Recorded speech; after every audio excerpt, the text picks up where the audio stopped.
Avis vascular centre మన దేశంలోనే the best varicose vein hospital. Hi hello నమస్తే, welcome back to iDream media. So ఈరోజు మనతో పాటు ఉన్నారు founder and CEO of rankers paradise అయిన చైతన్య రెడ్డి గారు. ఈరోజు ముఖ్యంగా జియో పొలిటికల్లోనే సంచలనం సృష్టిస్తున్న ట్రంప్ ఆక్యుపైయింగ్ గ్రీన్లాండ్ అనే విషయం ఏదైతే ఉందో దీని గురించి మాట్లాడబోతున్నాం అనమాట. ఇందులో చాలా విషయాలు మాట్లాడబోతున్నాం. దీంట్లో ఇండియాకున్న రోల్ ఏంటి, అంటే అసలు యూరోపియన్ కంట్రీస్తో ఇష్యూ ఉన్న ట్రంప్కి ఇండియా మధ్యలో ఎలా వస్తుంది, దీనివల్ల మన మీద పడే ఎఫెక్ట్ ఏంటి, వీటితో పాటుగా ఓవరాల్ వరల్డ్ కంట్రీస్ మధ్యలో ఎలాంటి సంక్షోభం రాబోతుంది అనేది తెలుసుకుందాం. నమస్కారం సార్. నమస్తే అండి. Welcome to I dream. Thank you. So Trump అనే పర్సన్ ఆల్రెడీ వెనిజులా ప్రెసిడెంట్ని తను ఓ రకంగా కిడ్నాప్ అనాలేమో అది చేసి వెనిజులా ప్రెసిడెంట్ని దాని రాతని మార్చేశాడు. అక్కడితో ఊరుకుంటాడా అంటే డైరెక్ట్ గ్రీన్లాండ్ మీద పడ్డాడు. సో ట్రంప్ గ్రీన్లాండ్ ఆక్యుపై చేసుకుందాం అని అనుకుంటుంది దేనికి? తను చెప్పే కారణం చైనా రష్యాని అడ్డుకోవడానికి అని చెప్తా ఉన్నాడు. కానీ యూరోపియన్ కంట్రీస్ అన్నీ కూడా ఇంక్లూడింగ్ నాటో, ఎవరైతే ట్రంప్ని అమెరికాని సపోర్ట్ చేస్తారో ఫ్రెండ్లీ కంట్రీసో, ఆ నాటో కూడా తిరస్కరిస్తూ డెన్మార్క్ నుంచి రిప్రజెంట్ చేస్తూ ఒక పర్సన్ అయితే ఒక పదం కూడా వాడడం జరిగింది. అలాగే ఫ్రాన్స్ ప్రెసిడెంట్ కూడా క్లియర్లీ అపోజ్ చేస్తూ ఉన్నారు. మరి ఈ ఓవరాల్ సిచ్యువేషన్ కన్క్లూడ్ చేస్తారా మీరు? ఇప్పుడు మనం చూసుకున్నట్టయితే గ్రీన్లాండ్ వచ్చేసి ఇట్స్ పార్ట్ ఆఫ్ డెన్మార్క్ అండి. సో డెన్మార్క్ టెరిటరీ అనమాట గ్రీన్లాండ్. సో మనం చూస్తున్నట్టయితే ఇప్పుడు ప్రెజెంట్ యుఎస్ ప్రెసిడెంటే కాదు, previous US presidents like Henry Truman అయ్యుండొచ్చు, ఐసెన్హోవర్ అనే వాళ్ళు అయ్యుండొచ్చు, వాళ్ళు వచ్చేసి గ్రీన్లాండ్ని ఆక్యుపై చేయడానికి ట్రై చేశారు.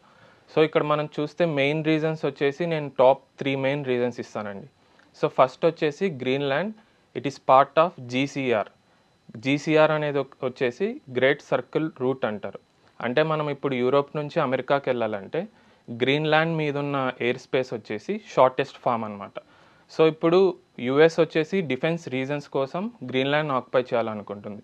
దానివల్ల ఏమైందంటే గ్రీన్లాండ్ మీద ఉన్న ఎయిర్ స్పేస్ కూడా ఆక్యుపై చేయగలుగుతుంది.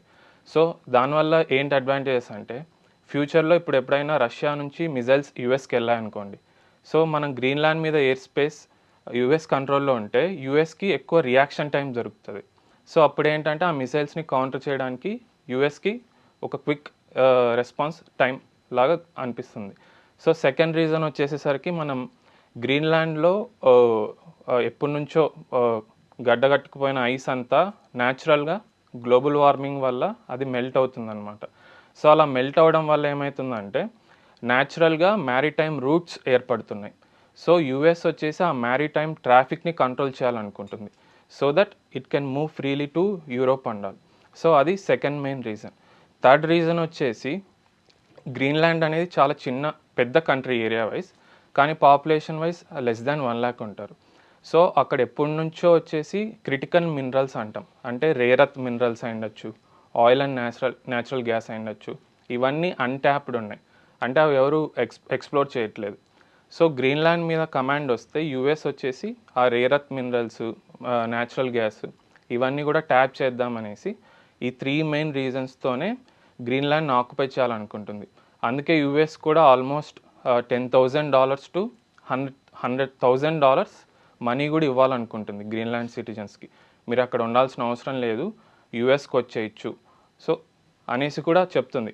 Yeah, it is true and అంటే గ్రీన్లాండ్ అనేది ఒక మిలిటరీ బేస్లా క్రియేట్ చేసుకోవడానికి ఇవన్నీ చేస్తున్న పనుల ఒకటి. ఎందుకు అడుగుతున్నాను ఇది అంటే గ్రీన్లాండ్తో ఎయిదర్ మినరల్స్ అక్కడ చుట్టూ ఉన్న సీని ఆక్యుపై అంటే ఓషన్ని ఆక్యుపై చేసుకుని ఏదైనా వర్త్ వాచింగ్ ఏదైనా చేయాలి, దాని అర్థం మినరల్స్తో లేదంటే ఇంకేదైనా డిగ్గింగ్ చేయడం, ఆర్ దాన్ని ఒక మిలిటరీ బేస్లో ఉపయోగించుకొని ఆ చుట్టూ ఉన్న ఇంకొన్ని కంట్రీస్ని ఏమైనా ఆక్యుపై చేసుకోవడము, లేదంటే వాటి నుంచి కాస్త ఇంకొంచెం ఏదైనా ఫ్యూచర్ సేఫ్టీగా ఇలా చేయాలి. ఈ 2 ఆప్షన్లు తప్ప ఇంకేం లేదు. కానీ ఇవన్నీ 2 పక్కన పెట్టి ట్రంప్ ఓపెన్గా నేను శాంతిని అంటే భద్రపరచడానికి ఇదంతా చేస్తున్నాను, నేనేదో శాంతి దూత అని ఇలా కారణాలు చెప్తున్నాడు కదా, ఇది ఎంతవరకు కరెక్టో దీన్ని మరి మిగిలిన మిత్ర దేశాలు కూడా ఎందుకు క్వశ్చన్ చేయట్లేదు? యాక్చువల్లీ ఒక సేయింగ్ ఉంటుంది, who ever controls the oceans controls the power అని. సో ట్రంప్ మెయిన్ మోటో వచ్చేసి కంట్రోలింగ్ దట్ స్పేస్, ఎందుకంటే అది ఆర్కిటిక్ రీజియన్లో ఇందాక చెప్పినట్టే షార్టెస్ట్ రూట్. కానీ ఇక్కడ ట్రంప్ ఏం చేస్తున్నాడంటే Denmark is part of NATO అంటే నార్త్ అట్లాంటిక్ ట్రీటీ ఆర్గనైజేషన్. అసలు ఇది ఎందుకు ఫామ్ చేశారంటే World War II ఎండ్ అయిన తర్వాత పవర్ బ్లాక్స్ కింద డివైడ్ అయిపోతాయి.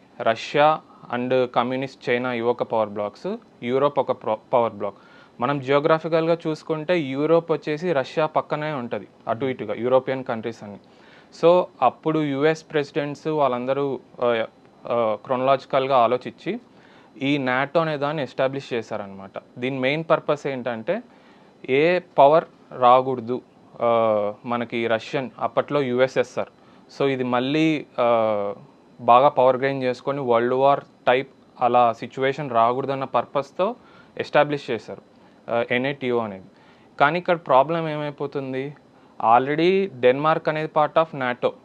ఇప్పుడు డెన్మార్క్ టెరిటరీ వచ్చేసి గ్రీన్లాండ్. సో ఇప్పుడు యుఎస్ఏ వాయిలేట్ చేస్తుంది అంటే విత్ ఇన్ దెమ్మే ఒక ఫైట్ లాంటి సిచ్యువేషన్ వస్తుంది. అంటే సో ఇప్పుడు సారీ టు మీరే అన్నారు ఇప్పుడు ఒక పని ఏంటంటే వాషింగ్ ఎవరైతే కంట్రోల్ చేస్తారో మొత్తం కంట్రోల్ చేస్తారు. ఆల్రెడీ యూఎస్కి హై పవర్ ఉన్న వాళ్ళు ఇన్ని పిచ్చి పనులు చేస్తుంది అనేది ఒక రకంగా తెలిసిన విషయమే. కానీ ఇప్పుడు ఈ కంట్రీకి ఇలాంటి ప్రెసిడెంట్ ఉన్నప్పుడు ఇంకా పవర్స్ జోడైతే ఇంకా మిగిలిన కంట్రీల పరిస్థితి ఏంటి? ఫస్ట్ పాయింట్ అంటే అందులోనూ అది ట్రేడ్ రూట్ అయినప్పుడు ఇన్ కేస్ ఆర్థిక సంక్షోభం అనేది ఒక కంట్రీకి వస్తే కాదు మిగిలిన కంట్రీలకు వచ్చింది కూడా మన మీద ఎఫెక్ట్ ఉంటుంది. ఇప్పుడు పలానా రష్యాలో ఏదైనా పెద్ద సిచ్యువేషన్ రాంగ్గా ఉంటే రష్యా ఉక్రెయిన్ వార్ అనేది మన మీద చాలా ఎఫెక్ట్ చూపిస్తుంది. సో అలాగే యూరోపియన్ కంట్రీస్కి సంబంధించి కూడా మనకి కొన్ని ట్రేడ్ డీల్స్ అనేవి ఉన్నాయి, ఎక్స్పోర్ట్స్ ఇంపోర్ట్స్ యూఎస్తో కూడా ఉన్నాయి. సో ఇవన్నీ కూడా పాడవడం వల్ల ప్రజలు ఎండ్ ఆఫ్ ది డే నష్టపోతా ఉన్నారు. ఇది ఎందుకు కంట్రీస్ యొక్క మెయిన్ బ్యూరోక్రాట్స్ అయి ఉండొచ్చు, ప్రెసిడెంట్స్ అయి ఉండొచ్చు, పొలిటీషియన్స్ అయి ఎందుకు ఇది మాట్లాడలేదు? యుఎన్ఓ ఎందుకు ఇంకా సైలెంట్గా ఉంది? అయితే యుఎన్ఓలో ఉన్న వాళ్ళు కూడా వీళ్ళే కాదని నేను అన్ను, కానీ యుఎన్ఓని పెట్టిన దాని రీజన్ ఒకటి ఉంది కదా. ఇప్పుడు వరకు ఒక్క స్టేట్మెంట్ కూడా యుఎన్ఓ నుంచి ప్రాపర్గా రాలేదు. చాలా మంచి క్వశ్చన్ ఇది యాక్చువల్లీ. యుఎన్ఓ ఎందుకు సైలెంట్ ఉంది, వేరే కంట్రీస్ ఎందుకు వాయిస్ అవుట్ చేయలేకపోతున్నాయంటే మెయిన్ రీజన్ ఈస్ యుఎస్ఏనే. USA is like supreme power. And to be frank UNO వచ్చేసి ఫండ్ మీద రన్ అవుతుంది. అండ్ యుఎన్ఓకి కూడా ఎక్కువ ఫండ్స్ ఇచ్చేది యుఎస్ఏనే. అండ్ నాటోలో కూడా ఆల్మోస్ట్ 22% ఆఫ్ నాటో బడ్జెట్ కూడా యుఎస్ఏ ఇస్తుంది. సో దానివల్ల ఏమైపోద్దంటే వాళ్ళు ఫ్రీగా ఎక్స్ప్రెస్ చేయలేరు ఇష్యూని. So they are surrendering to whoever president of USA ఎవరైతే ఉన్నారో వాళ్ళ డెసిషన్స్కి సరెండర్ అవ్వాల్సి వస్తుంది. అదండి. సో ఫైనల్గా నాకు ఇంకో క్వశ్చన్ ఉంది. ఏంటి అంటే ఎండ్ ఆఫ్ ది డే ఇది ఇండియాకి ముఖ్యంగా మన కంట్రీ గురించి ఎందుకు పడుతుందంటే ఇప్పుడు చూసే వాళ్ళందరూ కూడా మనకి ఏముంది ఇందులో నష్టం అని అనుకునే వాళ్ళు ఉంటూ ఉంటారు. ఒకసారి వరల్డ్ కంట్రీస్ మధ్య డిస్టర్బెన్స్ వస్తే ఇండియా ఎలా ఎఫెక్ట్ అవుతుందో చెప్తారు.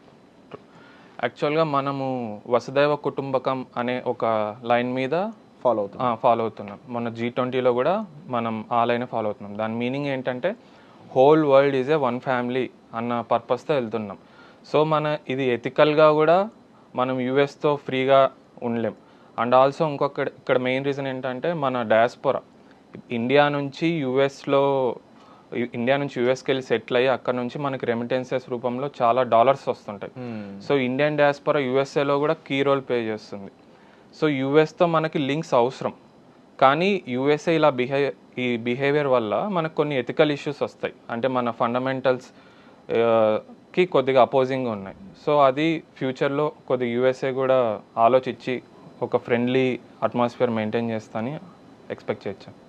సో విన్నారు కదండి, ముఖ్యంగా జియో పొలిటికల్గా యుఎస్ బిహేవియర్ ఎందుకు ఎలా ఉంది, మెయిన్గా ఎవరు అబ్జర్వ్ చేయని విషయం ఏంటి అంటే ఇక్కడ ఇప్పుడు చైతన్య గారు చెప్పినట్లుగా ఆ గ్రీన్లాండ్ అనేదాన్ని ఒక ట్రేడ్ రూట్కి పవర్ సోర్స్గా ఉపయోగించుకోవాలని ట్రంప్ అయితే అనుకుంటున్నట్టు చాలా క్లియర్గా తెలుస్తుంది. అంటే ట్రేడ్ రూట్స్ మీకు తెలిసింది ఎప్పటి నుంచో ఎక్స్పోర్ట్ ఇంపోర్ట్స్కి ఏదైతే వాడతారో దాని ఒక చీపెస్ట్ వేగా యూజ్ చేస్తూ ఉంటారు, more than cargo in planes కంటే కూడా.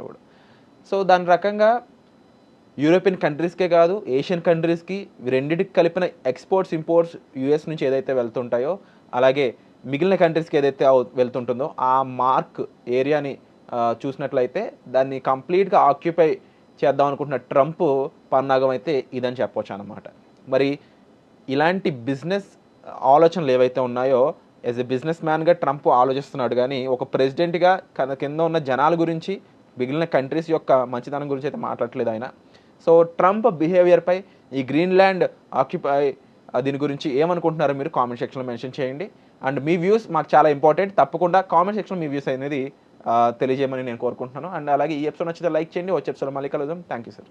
Thank you. And for more videos, Please subscribe to iDream. Please subscribe to iDream. Please subscribe iDream. And please subscribe to iDream. For more videos, subscribe to iDream. please like, share, and subscribe to the channel. Congratulations, iDream. Subscribe to iDream. Subscribe to iDream. So subscribe to iDream Media. iDream ki iDream team andarki huge congratulations. Please subscribe iDream Media. Please subscribe to iDream. Subscribe iDream. Please subscribe to iDream. iDream అంటే నా కళల channel subscribe చేసుకున్న నోరు తిరుగుతలేదు, మీరైతే గంట గుర్తు కొట్టండి. For more such videos, please subscribe to iDream. Subscribe to iDream. Please subscribe to iDream. Please subscribe iDream Media. Please do subscribe to iDream. Please subscribe to iDream Media. For best entertainment and information, please subscribe iDream. And don't forget to subscribe to iDream.